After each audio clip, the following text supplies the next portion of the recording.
Bismillahirrahmanirrahim. Assalamualaikum warahmatullahi wabarakatuh. Alhamdulillah, semoga sahabat taklim sekalian senantiasa dalam lindungan Allah Subhanahu wa taala. Tetap jaga jarak meskipun kita berjauhan. Alhamdulillah, media sosial memberikan ruang kepada kita untuk berinteraksi tanpa jarak. Nah, pada kesempatan kali ini kita agak sedikit serius ya, membicarakan tentang apa itu moderasi. Selaku penyuluh yang telah terbimtek, maka berkeinginan untuk menyampaikan pemahaman ini kepada masyarakat, apa itu moderasi beragama. Nah, untuk itu kita akan belajar langsung kepada pakarnya, sehingga kita bisa memahami secara detail apa itu tentang moderasi. Suka tidak suka, isu seperti ini akan senantiasa didengungkan atau diperbincangkan, karena moderasi adalah menengahi suatu masalah. Nah, dulu ketika kita sekolah, kita sering diminta oleh guru kita berdiskusi ya. Nah, orang yang menjadi penengah dalam sebuah diskusi kelompok itu dinamakan moderator. Nah, moderasi adalah sikap yang diambil sebagai jalan tengah. Jadi kita posisi berada di tengah-tengah, tidak memihak ke kiri dan ke kanan. Nah, ini pemahaman kamus ya, berdasarkan Kamus Besar Bahasa Indonesia. Ada pendapat yang menyamakan antara moderasi dengan wasatiyah, meskipun pemahaman wasatiyah itu lebih luas ya. Nah, mereka itu berpendapat berdasarkan Al-Quran Surah Al-Baqarah ayat 143. Bismillahirrahmanirrahim. Wa kadzalika ja'alnakum ummatan wasatan litakunu syuhada'a 'alan nas wa yakuna rasulu 'alaikum syahida. Nah, Profesor Quraisy berpendapat tentang standar ataupun ukuran sikap yang diambil seseorang itu, apakah ia wasatiyah, moderasi atau bukan wasatiyah atau bukan moderasi, adalah standarnya adalah agama. Nah, untuk itu kita lihat lagi pendapat Profesor Quraisy tentang ini. Untuk menerapkan moderasi diperlukan pengetahuan tentang ajaran agama dan kondisi masyarakat. Jadi menurut beliau, kita harus tahu kondisi masyarakat setempat. Tahulah kita keadaannya, tahulah kita apa kebutuhan masyarakat setempat, tahulah kita tentang kultur atau budaya masyarakat di sekitar itu. Jadi kalau kita tidak paham tentang ini, maka moderasi akan sulit untuk dilaksanakan. Bisa jadi di satu wilayah sikap tertentu dianggap moderat, tetapi di wilayah lain berbeda. Ada satu tulisan dari dosen di salah satu universitas Islam di Indonesia.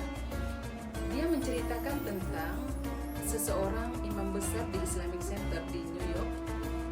Beliau menuliskan di situ, imam besar ini bertemu dengan seseorang dalam sebuah perjalanan dan dia bertanya tentang apa itu moderasi menurut si bule ini. Nah, bule ini mengatakan bahwa moderasi itu adalah hidup seperti orang kebanyakan. Jadi bagaimana dia berpakaian, bagaimana cara dia makan, bagaimana cara dia berkeluarga. Jadi kalau seseorang itu hidup sebagaimana orang kebanyakan, maka dia sudah dikatakan moderat. Nah, tentu pendapat ini menjadi relatif. Karena apa? Kalaupun permasalahan itu diterapkan di masyarakat, itu adalah sesuatu yang berbanding terbalik apa yang beliau ini katakan. Misalnya perjudian itu di masyarakat itu dianggap biasa misalnya. Kemudian minuman keras misalnya berlaku di masyarakat itu seperti biasa. Kemudian pola berpakaian. Nah, apakah ini dikatakan moderat? Nah, inilah yang dimaksudkan moderat bagi negara lain belum tentu moderat buat negara kita. Apalagi penerapannya di Indonesia dengan agama yang berbeda, budaya yang berbeda, bahasa beragam, dengan kehidupan yang multikultural, maka pemahaman moderat menurut bangsa Indonesia tentu beda dengan pemahaman moderat bagi negara lain. Makanya kata Profesor Quraisy, untuk menerapkan moderasi ini perlu pemahaman. Jadi tidak serta-merta. Contoh masyarakat Madinah, di mana pada waktu itu Imam Malik ada, berbeda pendapat dalam sekian banyak ketetapan hukumnya dengan Imam Syafi'i. Begitu juga Imam Abu Hanifah. Nah, yang penting adalah prinsip dasar dari wasatiyah bagi semua umat Islam itu adalah sama. Apa itu? Kita meyakini bahwa kitab kita adalah Al-Quran adalah sama. Kemudian Allah itu Esa, sama pemahamannya. Nah, kemudian Rasul kita sama. Nah, kita percaya bahwa ada hari kemudian. Nah, adapun terhadap sesuatu yang tidak prinsip, contoh misalnya ada di masyarakat kita yang kunut, yang satu tidak, itu jangan dipermasalahkan.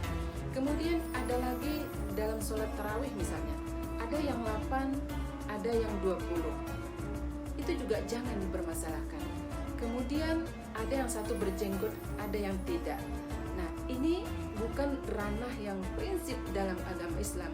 Untuk itu jangan dipertentangkan. Nah, apakah sudah ada gambaran tentang apa itu moderasi? Mudah-mudahan sudah ya. Nah, memang untuk memahamkan ini kiranya tidak cukup 1 semester ya untuk mengetahui tentang apa itu moderasi, apalagi moderasi beragama ya.